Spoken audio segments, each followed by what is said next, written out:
Assalamualaikum warahmatullahi wabarakatuh. Selamat pagi, selamat siang, selamat sore, selamat malam. Salam sejahtera untuk kita semuanya. Pada kesempatan kali ini kita akan belajar bersama tentang bagaimana menyusun bagian penutup dalam laporan penelitian. Bagian penutup ya merupakan salah satu bagian penting dalam penulisan laporan penelitian, di mana pada bagian ini penulis akan memaparkan rangkuman serta rangkuman berupa simpulan serta saran yang diberikan oleh penulis yang ditujukan kepada pembaca. Oleh karena itu, pada bagian penutup terdiri dari dua hal. Yang pertama yaitu simpulan, atau dalam literatur lain disebutkan kesimpulan. Kemudian yang kedua adalah saran.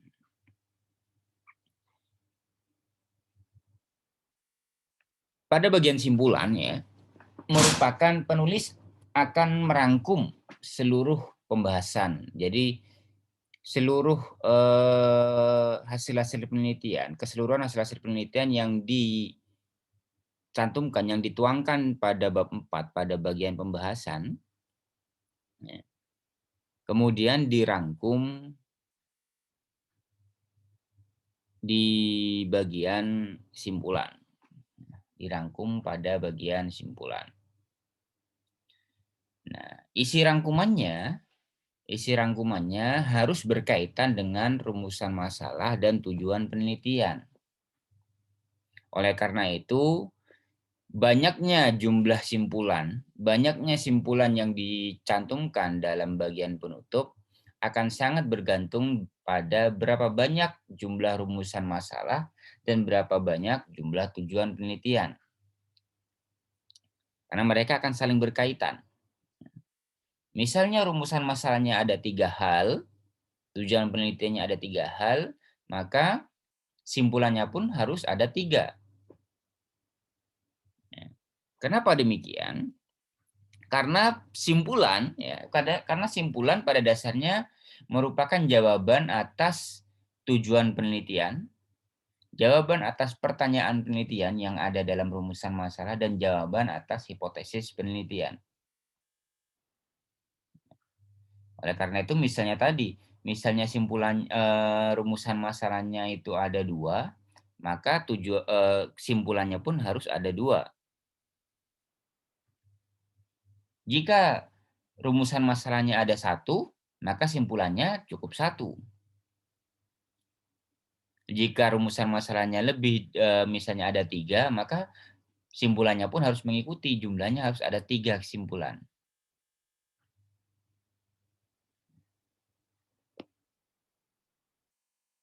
Yang paling penting adalah simpulan harus didasarkan pada data.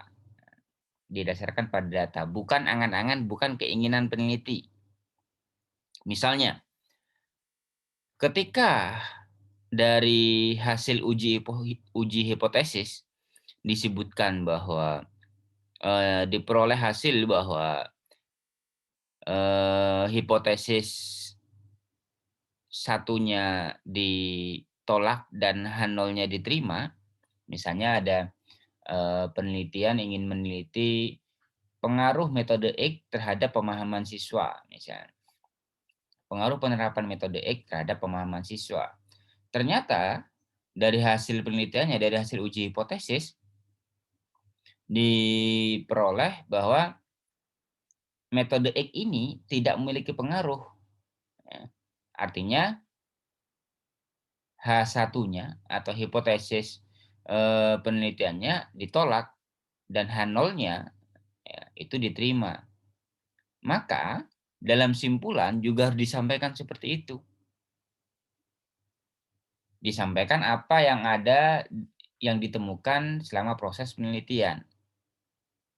Jadi simpulan juga harus disampaikan bahwa ternyata hipotesisnya ditolak. ternyata tidak ada pengaruh dalam penerapan metode X terhadap pemahaman siswa.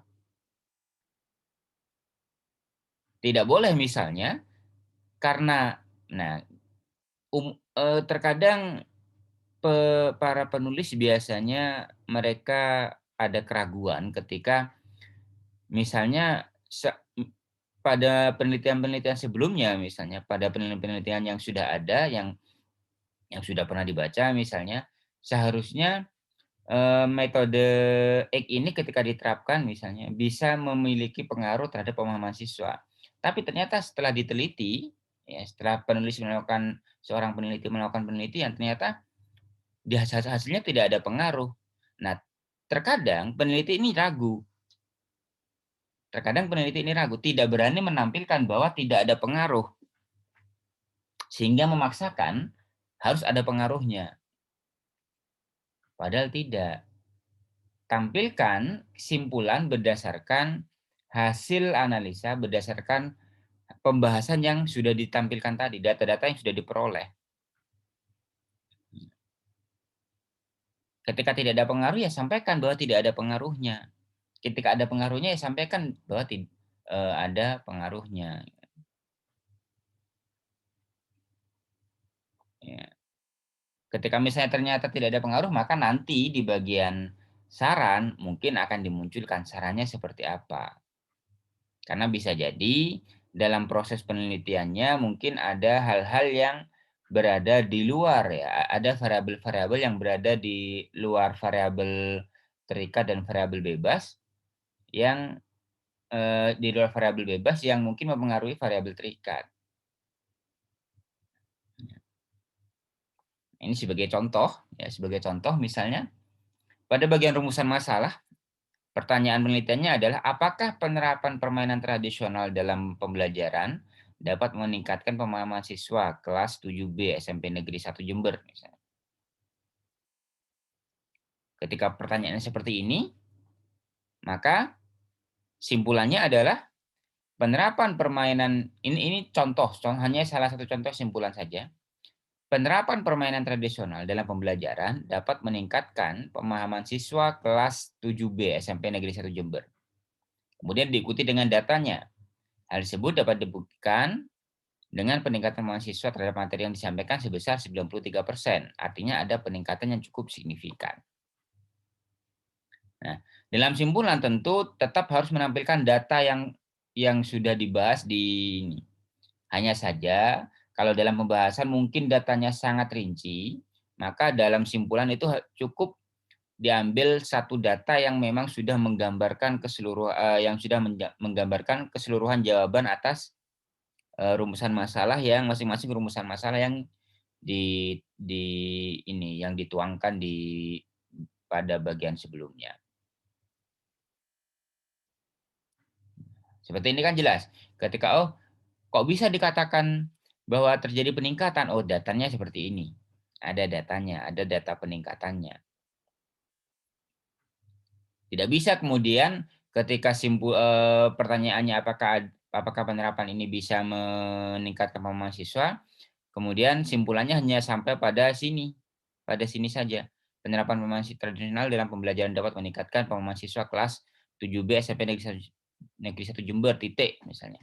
Tidak bisa hanya sampai di situ, tentu harus ditambahkan dengan data pendukungnya.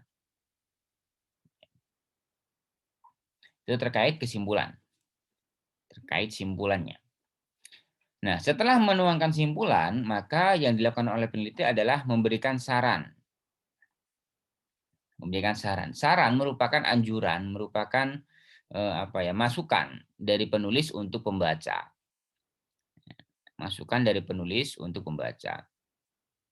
Nah, dalam pembuatan saran ini harus mengacu pada temuan, pada pembahasan, dan pada simpulan. Kenapa? Nah, pada pembuatan saran di sini, seorang peneliti harus mengkaji, harus mampu menunjukkan kira-kira masukan terbaik apa yang bisa diberikan kepada para pembaca terkait hasil penelitian yang sudah laksanakan. Bisa jadi ya, bisa jadi saran yang diberikan itu mengacu pada simpulan yang sudah ada, ya. Misalnya, ketika ternyata penerapannya itu bisa meningkat, maka sarannya adalah untuk menerapkan, jika di lokasi penelitian belum pernah diterapkan sebelumnya. Atau bisa juga berdasarkan pembahasan atau temuan yang ada. Misalnya dari beberapa, dari beberapa indikator ketika kita misalnya ingin mengevaluasi, dari beberapa indikator ternyata ditemukan kelemahan-kelemahan. Maka pada bagian saran, kelemahan-kelemahan tersebutlah yang harus disarankan untuk diperbaiki dan bagaimana cara perbaikannya. Sebagai contoh, misalnya seperti ini. Kesimpulannya tadi, ya, simpulannya tadi penerapan permainan tradisional dalam pembelajaran dapat meningkatkan pemahaman siswa. Dengan data ada peningkatan sebesar 93%. Maka saran yang bisa diberikan oleh penulis kepada pembaca adalah penerapan permainan tradisional dapat diterapkan oleh guru, artinya permainan tradisional dalam proses pembelajaran itu dapat diterapkan oleh guru sebagai upaya untuk meningkatkan pemahaman siswa di sekolah. Atau kalimatnya mungkin redaksinya diganti misalnya guru disarankan untuk menerapkan permainan tradisional ya dalam proses pembelajaran sebagai upaya untuk meningkatkan pemahaman siswa di sekolah misalnya. Bisa redaksinya diganti seperti itu boleh-boleh saja, sah-sah saja. Artinya di sini pengambilan saran didasarkan pada simpulan yang ada. Pengambilan saran didasarkan pada simpulan yang ada. Demikian sekilas tentang bagian penutup, ya, bagian penutup